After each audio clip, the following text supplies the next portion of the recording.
إنما الدين النصيحة شأنها في الشرع عالي بالتعاليم الصحيحة ينجلي سيف الضلال وبأحكام صريحة ارتضاها ذو الجلال فاتبع هدي النصيحة ترتقي نحو المعالي. هدف كاسدتك مسلم كوقفك مركو مسلم نقضه ويول أما قول وراد عينيه لكن نرشو أهداف يريرا كسوكا يسيلاده وحال الربا أهداف يريرا سوكا إني أخد ميسو هدف كوين يعني وحكستو هدف كوين كوي عينيه وإنو النقضة وحان معنا بدنك تادك الصمينين مثلا إن الحوك ستو وشغيستي وهانتي يالتي ومباح ووح بنان نولشنا ولا قربه لكن هدي هدفك كوي دارين ايان كورر إلهي كو قرآنك كو أماني وحلي محي رجال لا تلهيهم تجارة ولا بيع عن ذكر الله وإقام الصلاة وإيتاء الزكاة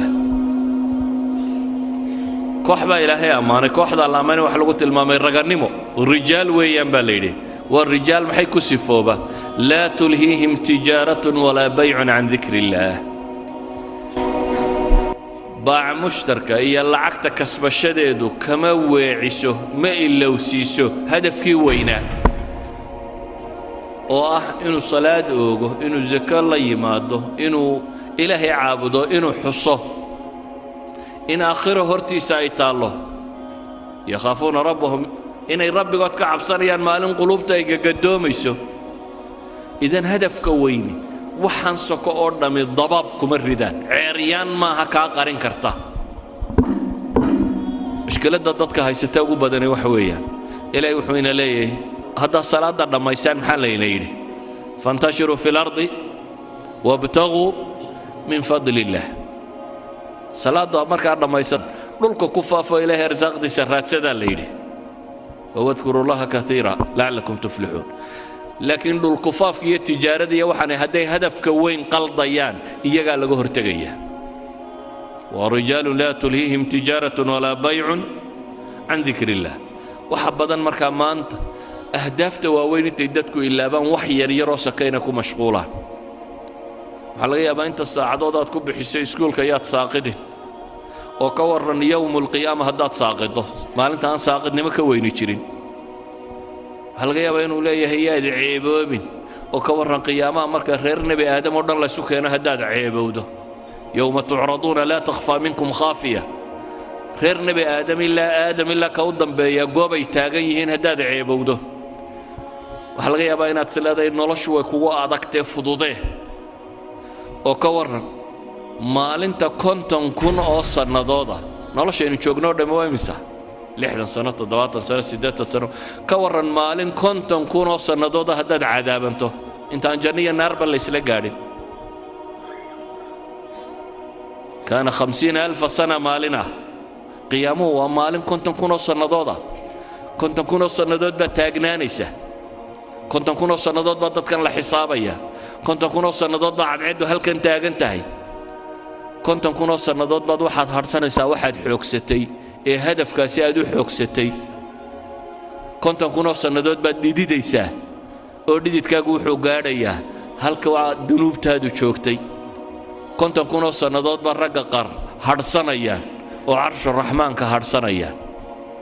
ay ka mid ahaayeen dhallinyaradii ku kobocday maxay ilaahay cibaadadiis madaxdii cadaaladda samaysay kuwii habeenkii istaagay ee ishooda ay ooyeysay kuwii gacantooda midig waxay bixinaysaa gacantooda bidixaanay ogeyn kuwii shahwaatu nafsiga ka soomay ee naaga quruxda badan leh inta u yeedheen ku yidhaahdeen ilaahay baan ka cabsanayaa ama inantii inanka quruxda badan leh u yeedhaa tidhi waar ilaahay baan ka baqayaa ayay dhaaf kuwaasi waxa la yidhi iyagu carshu raxmaan bay hadhsanayaan cadaabkanaad ku jirta iyo waxa kana arki maayaan ka waran haddaad sileeday nolosha waxaad u baahantahay way kugu adkaatay biyo lacabo iyo sharaab iyo waxoogaa dabdabacsani inaad u samayso ka warran 50 kun oo sannadood haddii haraadka u kaa siiyo iyo ninka xawdka nebi maxamed ka cabayaan haraadayninba yacni hadafka weyne hadduu lumo noloshan soka qiimo ma leh shayaatiinu linsi waljinnina waxay isugu tageen inay hadafkaa weyn qariyaan oo ay kugu mashquuliyaan ahdaaf yaryaroo soke waxbarasho iyo capacity building iyo halkan kabood iyo xoogsi iyo shaqaysi iyo wax yaryaroo soke oo marar badan aan hadafkaba uu qiimaynaynin dhallinyaradana iyada waxa u sii dheer qaar aan tannaba wax ka tarin baaba lagu sii mashquuliyey hebel baa laadiya heblaaya kolayga ku riday kubad oo hadduu ku rido maxaa kaa galay maxaa ka soo baxaya ninbaa kubad 2 birood dhex mariyey maxay nolosha ku soo kordhisay gool baa la dhalay maxay nolosha ku soo kordhinaysaa aakhirana wax kama tarto adduunkana wax kama tarto idan ahdaaftii rasmiga ahayd dowladan waxa la idinku qabanayaa baan rajaynayaa in ahdaafta la saxo inaynu dib u xisaabtanno oo dib nolosha u hagaajinno inaynu buusalada hagaajisanno garanno barul ammaan xagee lagu gaadhaa doon baynu saaranay noloshu waa doon badweyn ku dhex jirta hadday buusaladaadu sax tahay markabka badweynka soconaya haddii buusaladu kambasku hadduu u saxan yahay mahma ay waxaanay dhacaan wuu gaadhi meel barriyo nabada uu dego wuu gaadhi haddiise kambasku kaa lumo mawjaduhunbaa kolba dhankuu kaxayn badweyntuunbaad ku wareegi doontaa adoo aan weligaana dhul arkaynin waxaa la mid ah qofka noloshan garan waaya wuxuu jooga ka qabanayo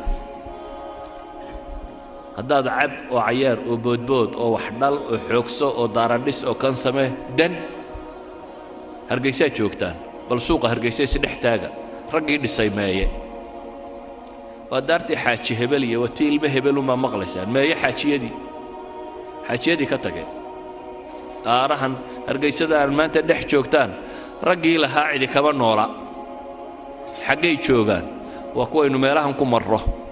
xataa magac male hadda xabaalaha ka bannaybana asxaabulqubuurkii xaajiyanimadii iyo magacnimadii iyo maamuuskii iyo hebel wixii lumiye waa asxaabilqubuur waa dadkaa godadkaa ku jira ciiddaynu ag marayno ma waxaad diyaar u tahay inaad danda intaad dhisto ku biirtid kuwa magaclaawe halkaa ku jira aan la kala garanaynin xufraddan ay ku jiraan dabcan qaar bay janno u tahy qaarna naar bay u tahy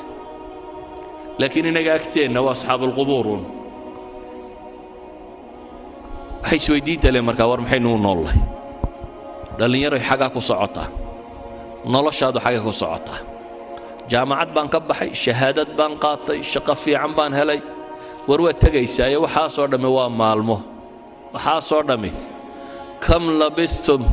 cadada siniin baa lagu weydiin doonaa labitnaa yowman aw bacda yowm fas'al ilcaadiin baa ku xigta maalin ama maalin badhkeed noloshii oo dhammi waxay kula noqon maalin ama maalin badhkeed markaad kaleba garan weydaad waxaad leedahay fas'al ilcaadiin kuwii tirin jiray bal ha la weydiiyo adigu inay maalin tahay iyo inay maalin badhkeed taad kala saari kari laaday ee bal cid labadaa kuu kala rajaxda ha la weydiiya baa taagan tahay oo nolosha ma maalin badhkeed baad dooratay marka ayuha alikhwa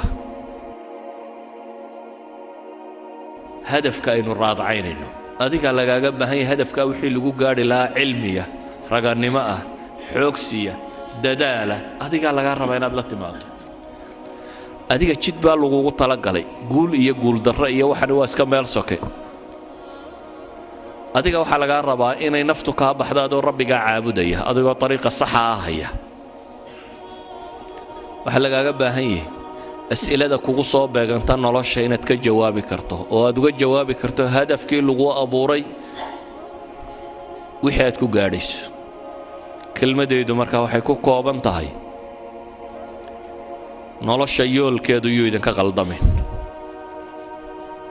ilaahay waxaan ka baryayaa subxaanahu wa tacaala inuu ina wada sugo inuu inagu sugo ariiqa xaqa ah inuu inaga badbaadiyo cadaabkiisa inuu inagu sugo jidka jannada loo maro kuwii islaamnimada ku dhintayna laynaga yeelo subxaana wa tacaala